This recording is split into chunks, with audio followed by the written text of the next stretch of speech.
Mesdames, Messieurs, chers amis, chers collègues, je constate que depuis une quinzaine d'années, on voit dans le droit, partout dans le monde, la notion d'objectif du bien-être animal se substituer progressivement à celle de prévention des mauvais traitements et des actes de cruauté.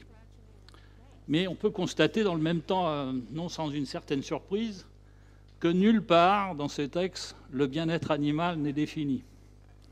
Dans le prolongement de ce qui vient d'être dit, le risque est donc grand d'entretenir la confusion entre le bien-être animal, la bientraitance ou l'absence de mauvais traitements.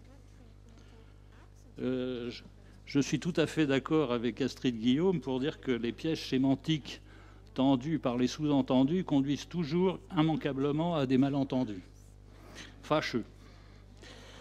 Le bien-être animal, comme on l'a vu tout à l'heure, c'est avant tout un état émotionnel, un état de satisfaction, de quiétude, et on a vu qu'il nécessitait la prise en compte de la satisfaction de nombreux besoins biologiques et l'assurance de la santé et de la sûreté de l'animal. Je n'y reviendrai pas, on a donné plusieurs définitions tout à l'heure. J'ajouterais simplement aussi qu'il faut, du point de vue du droit, il faut avoir une notion importante, c'est que les besoins biologiques des animaux, comportementaux compris évidemment, dépendent de l'espèce, dépendent de l'âge de l'individu, de son sexe, et dépendent parfois du moment de la journée et de l'année, avec les rythmes biologiques. Ce qui est un élément à prendre en compte parce que en dehors des lois cadres générales visant au bien-être animal, il faut aussi des règlements particuliers, spécifiques, pour traiter des mesures propres à chaque espèce en question.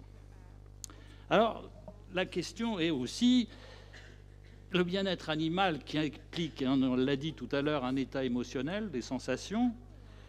Cette notion-là peut-elle s'appliquer à l'ensemble du monde animal?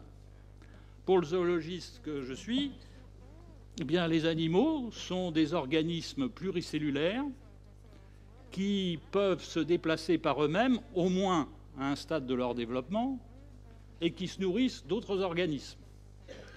Alors, si on applique cette définition, les moules et les huîtres, qui se nourrissent de micro-organismes en suspension et qui ont une larve nageuse, sont des animaux. Les escargots, les lombrics que l'on élève aussi, eh bien, sont aussi des animaux au même titre que des millions d'invertébrés.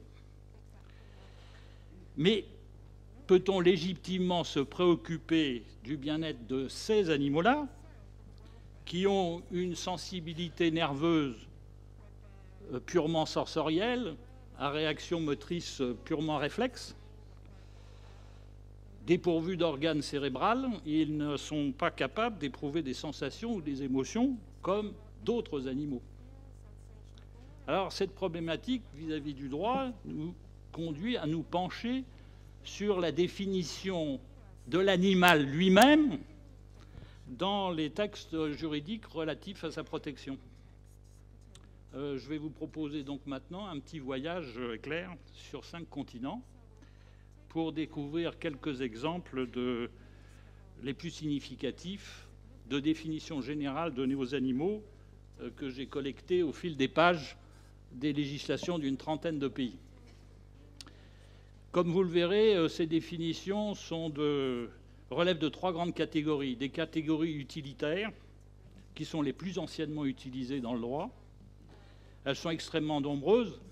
Je ne vais pas vous les citer toutes, mais animaux, biens de propriété, animaux de compagnie, d'agrément, d'élevage de rente, d'élevage agricole, animaux d'expérimentation, animaux captifs, sauvages captifs.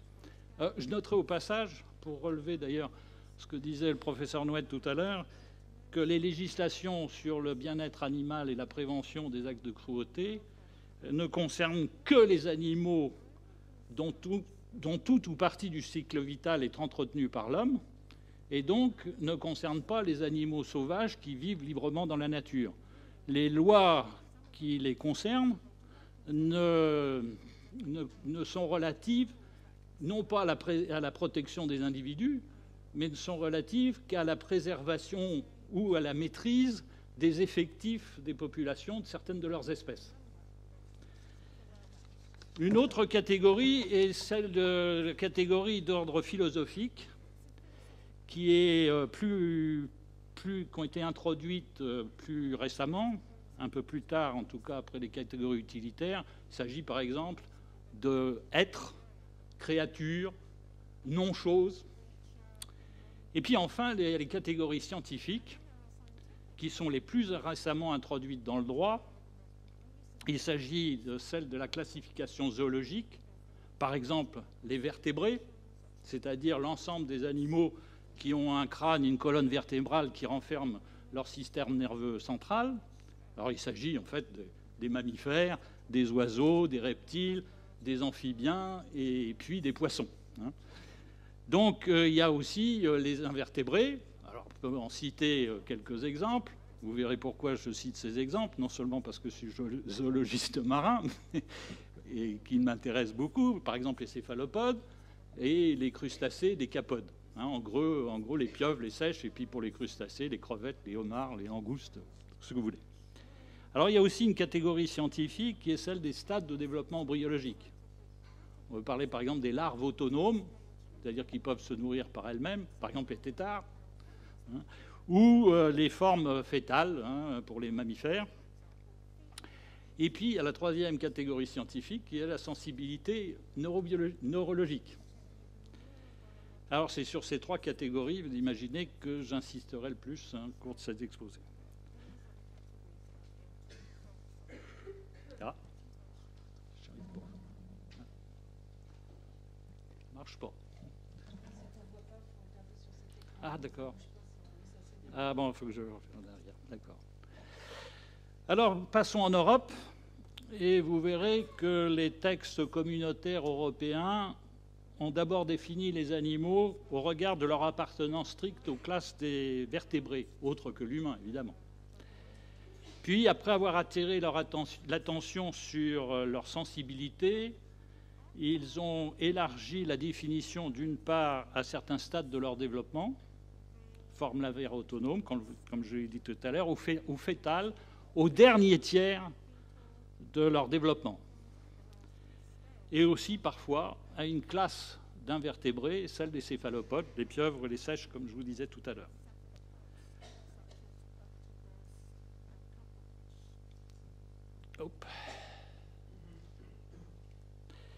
Alors, les définitions générales qui sont données au niveau des États européens sont soit d'ordre philosophique, soit d'ordre scientifique, selon les textes et les pays. D'abord restreintes aux vertébrés, elles sont parfois étendues à des invertébrés, selon le cas, et elles peuvent faire référence aussi à leur sensibilité, qu'elle soit précisée ou non, comme aptitude à ressentir des émotions. Alors, je vous ai passé l'exemple de l'Allemagne. C'est le seul pays de l'Union européenne à être allé au-delà des prescriptions de la directive européenne de 2010 sur la protection des animaux destinés à l'expérimentation. Elle inclut en effet dans sa définition les formes embryonnaires d'oiseaux et de reptiles au dernier tiers du développement, et non pas seulement les mammifères. Et elle inclut également les crustacés décapodes sur la liste des animaux à qui les sensations douloureuses doivent être épargnées. Cet État aussi fait partie depuis 1990 de la demi-douzaine de pays européens qui distinguent dans leur code civil l'animal de la chose, comme la France depuis 1999. J'ajouterais que, contrairement à ce qui a été souvent répété dans les médias, à la suite d'un contresens sur l'expression « bien meuble », où l'adjectif « meuble » est l'ancien synonyme de « mobile », et non pas d'un meuble, une pièce de mobilier, encore les pièges de la sémantique, le Code civil français, après sa révision de 1999, distinguait déjà les animaux des choses. Non seulement il les différenciait, en effet, à la fois des corps, mais aussi des objets, comme les tables ou les chaises, que le Code civil appelait dans ce cas des meubles meublants.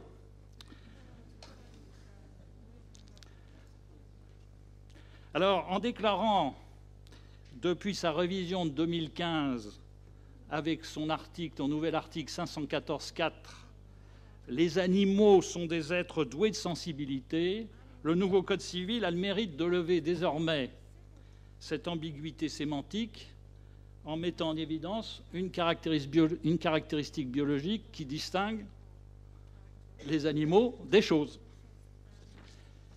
Dès lors, en France, après cette modification récente du Code civil et celle plus ancienne du Code rural, les définitions des animaux se basent désormais soit sur leur sensibilité au sens général, soit sur une sensibilité particulière. En effet, il faut remarquer que la cohérence entre les deux articles, ceux du Code civil et ceux du Code rural, n'est pas parfaite. L'article 514.4 du Code civil signifie que tous les animaux sont doués de sensibilité, alors que l'article L214.1 du Code rural signifie implicitement que certains animaux sont sensibles, alors que d'autres ne le sont pas. Alors fait-il là implicitement référence à une forme particulière de sensibilité non partagée par tous les animaux, l'aptitude à éprouver la douleur, l'angoisse et la souffrance, explicitée dans un autre article du Code rural plus récent qui réglemente l'expérimentation et qui a été introduit en 2013. Alors, s'il n'est pas faux de dire que tous les animaux sont doués de sensibilité, il me semble quand même nécessaire de préciser explicitement là où les formes de sensibilité spécifiquement animales. En effet, du point de vue scientifique, les végétaux sont aussi des êtres sensibles. Vous le savez tous, les plantes détectent la lumière et sont capables d'y réagir par des mouvements orientés de la tige.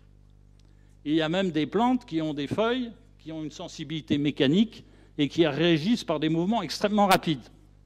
C'est de la sensibilité. Alors évidemment, elle n'est pas de nature nerveuse, mais c'est une forme de sensibilité. Alors d'aucuns diront que dans le contexte législatif, le texte juridique, la forme de sensibilité concernée est sous-entendue, voire évidente pour ne pas être qualifiée ou définie. Mais elle laisse alors le champ libre à une interprétation basée éventuellement sur des présupposés non nécessairement rationnels et qui ne sont pas toujours favorables au bien-être de certains animaux.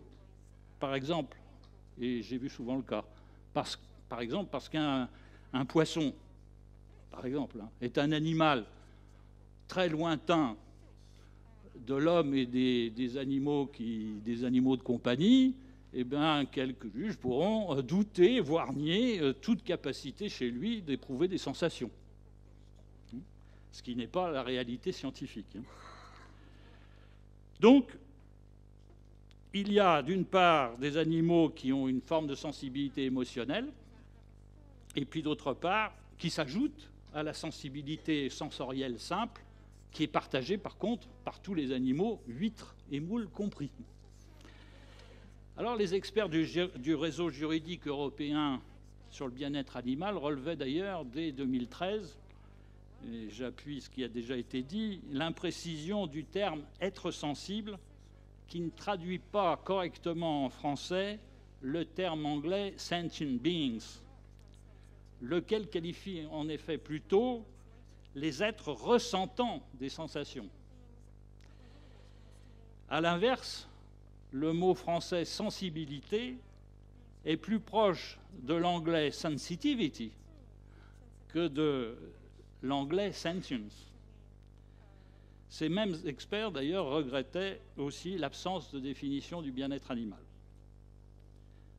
On doit regretter aussi, pour le cas de la France, que l'article L214.1 du Code rural français est resté inchangé depuis 40 ans.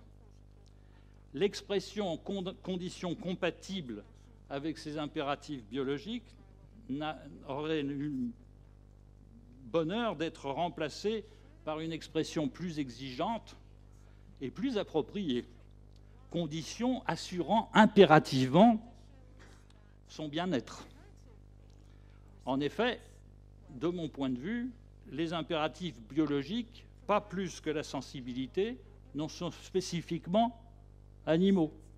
Si l'on prend les impératifs biologiques comme étant les besoins minimums vitaux, eh bien, les plantes ont aussi des impératifs biologiques.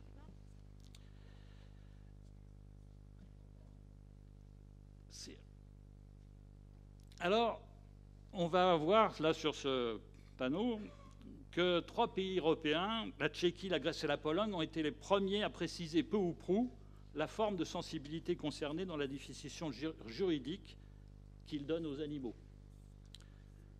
Je voulais vous le souligner. Dans d'autres pays européens, la définition donnée aux animaux repose sur la classification zoologique et l'étend parfois aux invertébrés, ou du moins quelques classes d'invertébrés comme les crustacés décapodes. C'est le cas de la Norvège. Passons sur le continent américain. Sur le Canada, la province du Québec prend modèle sur la France. Le gouvernement du Québec vient en effet de présenter à son Assemblée nationale un projet de loi modifiant la définition bien meuble, actuellement donnée par son Code civil, aux animaux en être doués de sensibilité et ayant des impératifs biologiques. On voit qu'il s'inspire directement de l'article 514.4 du Code civil français et du L214.1 de la France. Mais il vise aussi à édicter un projet de loi sur le bien-être et la sécurité animale, dans laquelle la définition des animaux est d'ordre utilitaire et restreinte seulement à certains mammifères, oiseaux et poissons. Alors, aux États-Unis, au niveau fédéral, je voudrais insister un petit peu, la définition de catégorie utilitaire donnée par le Code fédéral rural américain est relative à un nombre très restreint d'espèces de mammifères et d'oiseaux de compagnie ou d'expérimentation ou de spectacle. De fait, dans son chapitre sur le bien-être animal, ce code exclut explicitement de toute protection à la fois les oiseaux et les mammifères utilisés pour la production alimentaire et textile, les reptiles, les amphibiens, les poissons et les invertébrés. Elle exclut aussi les rats et les souris utilisées pour l'expérimentation. Si vous me permettez, on pourrait presque faire rentrer dans ce texte, avec l'humour en plus, la définition de la souris selon le cinéaste Woody Allen.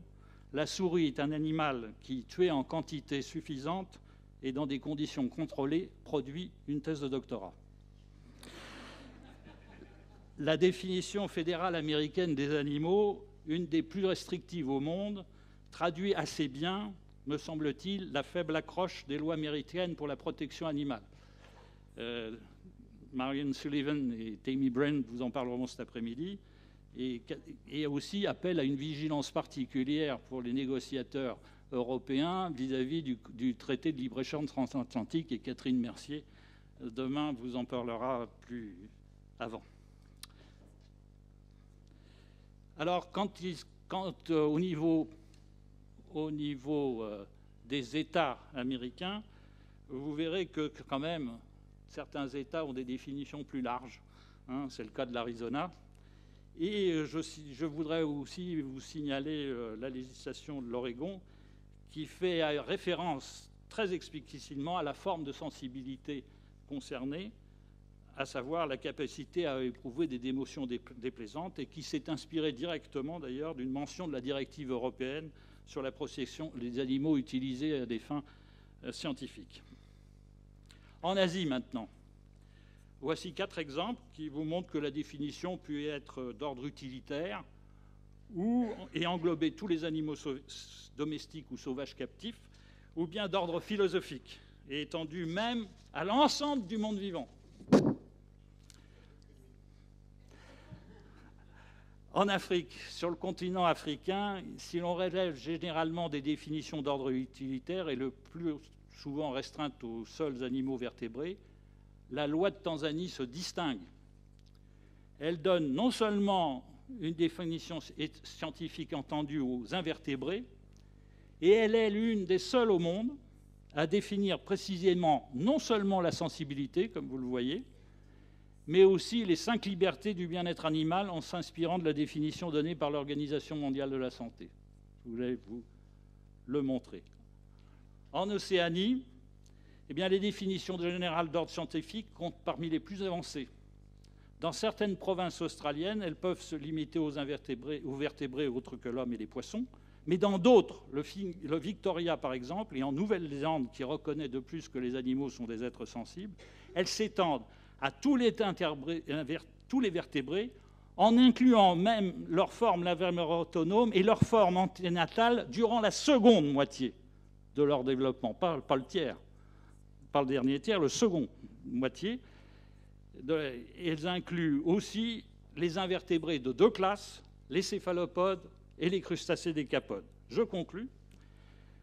Comme on le constate dans ce panorama juridique, certes, de nombreux pays demeurent dotés d'une législation de protection animale limitée à la seule prévention des mauvais traitements et restreinte parfois aux seuls vertébrés à sang chaud, voire même à un petit nombre d'entre eux. Mais selon une nouvelle et heureuse évolution qui se globalise depuis une dizaine d'années, le droit relatif aux animaux vivant sous la dépendance de l'homme s'oriente vers une protection de leur bien-être. Cette mutation du droit s'opère non seulement sous l'effet de la stimulation des exigences éthiques de la société, mais également sous la pression des progrès accélérés des connaissances scientifiques sur le comportement animal. Aujourd'hui, celles données par le droit de quelques pays modèles désignent scientifiquement quels êtres vivants sont concernés, les vertébrés et plusieurs stades de leur développement, et enfin les invertébrés céphalopodes et décapodes.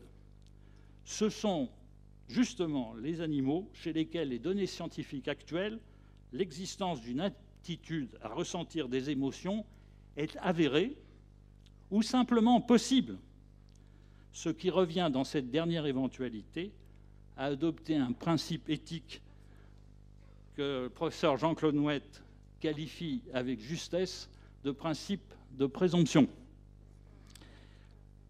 Les bien-être des animaux, être sensible ou doué de sensibilité, peut-il être correctement assuré partout dans le monde si le droit se dispense d'apporter des définitions précises d'ordre scientifique à ces trois termes?